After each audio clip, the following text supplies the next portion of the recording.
All right, so today we are talking about dividing monomials. So when we're dividing, we're applying our laws of exponents. There's three new laws we learned today. The first one is that if we're dividing, we can actually subtract our exponents to simplify. We also learned that if we have negative exponents, we can move them from either the numerator or the denominator to make them positive. And we learned that if you have x to the 0 power, it's always going to be equal to 1. So applying those principles to these three problems, we have x to the 12th, y to the 3rd, divided by x to the 4th, y to the 10th. So let's start with our x's.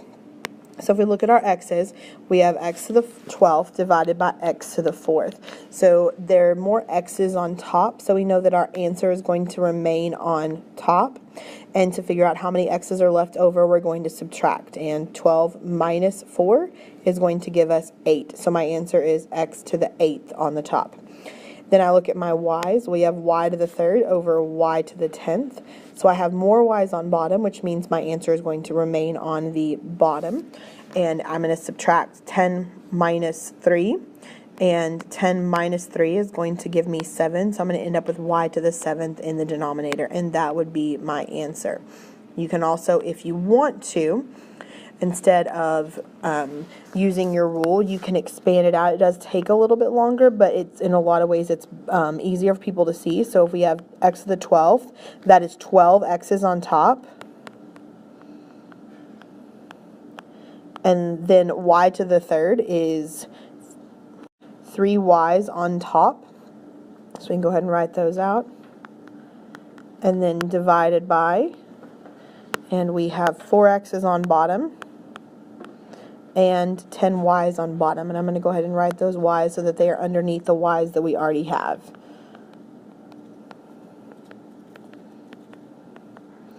And when we are dividing, anytime we have the same thing on top and bottom, they cancel each other out. They give a value of 1, which means there's a lot of things that cancel. So I have some x's that are going to cancel. In fact, 4 x's are going to cancel. And I have some y's that are going to cancel. I'm going to cancel out 3 of those. So if I look at what is left over, if I count that back up, then on the top, I am left with some x's. Let's count and see how many there are. There's 1, 2, 3, 4, 5, 6, 7, 8 x's. So I'm left with x to the 8th power, going to be on the top. And then if I look at my y's, then on the bottom, those y's are on the bottom, and I am left with 1, 2, 3, 4, 5, 6, 7 y's in the denominator. So again, I get the same answer of x to the 8th over y to the 7th. So it does not matter if you use the rule or if you expand it out and simplify, you're going to end up with the same thing. So looking at the next problem, 12x to the 3rd, y to the negative 4th, z to the 3rd, divided by 6x to the 4th, y to the 7th, z. So first of all, we're going to fix some things because we do not like having negative exponents. Negative exponents are bad. They are negative. They are not good for us. We want them to be positive because positive things are happy. So what we learned was that if they are negative, we can move them. We can move the piece that has the negative exponent. So we can move y to the negative 4th. Instead of y to the negative 4th being on top, when we move it to the denominator, when we flip it over that fraction line, it becomes y to the positive 4. So it is gone from the top now.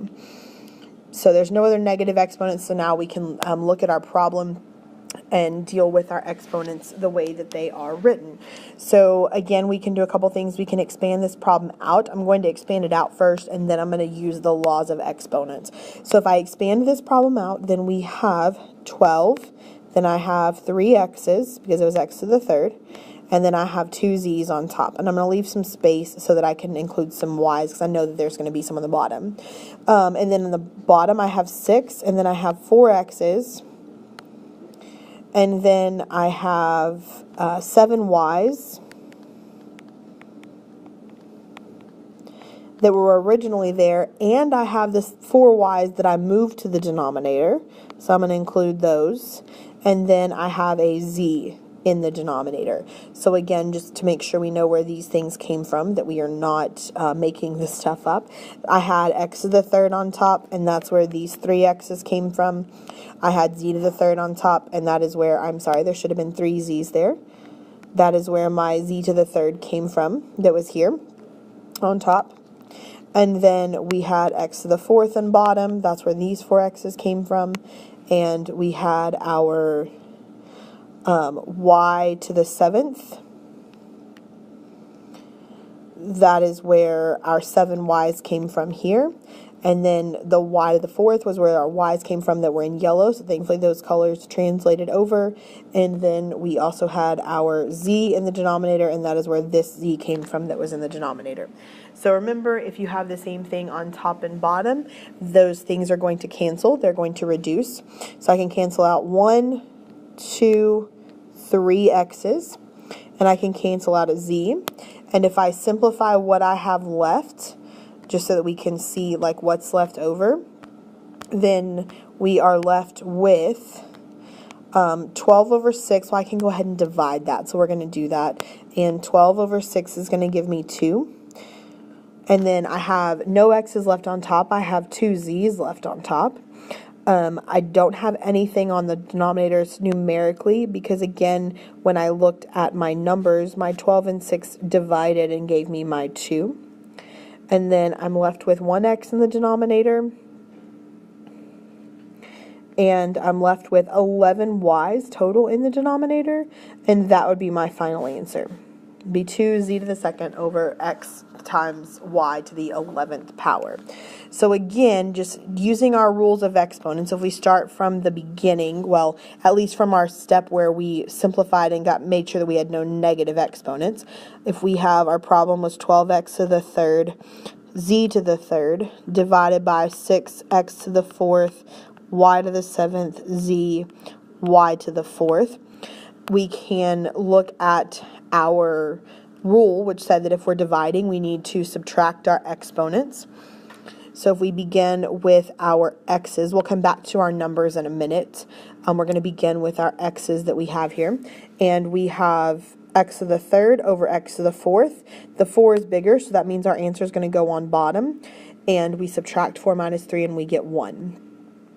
Then we look at our y's. We'll notice all of our y's are in the denominator, so that's not a division problem now. That's going to be a multiplication problem, which means that I need to add my exponents. So I'm going to get y to the 11th power because all of my y's were in the same part of the fraction. And then when I look at my z's, I have z to the 1st in the bottom, and I have z to the 3rd on top. So when I look at those two, there's more z's on top, which means that my answer is going to be in the numerator of my fraction, and 3 minus 1 gives me 2.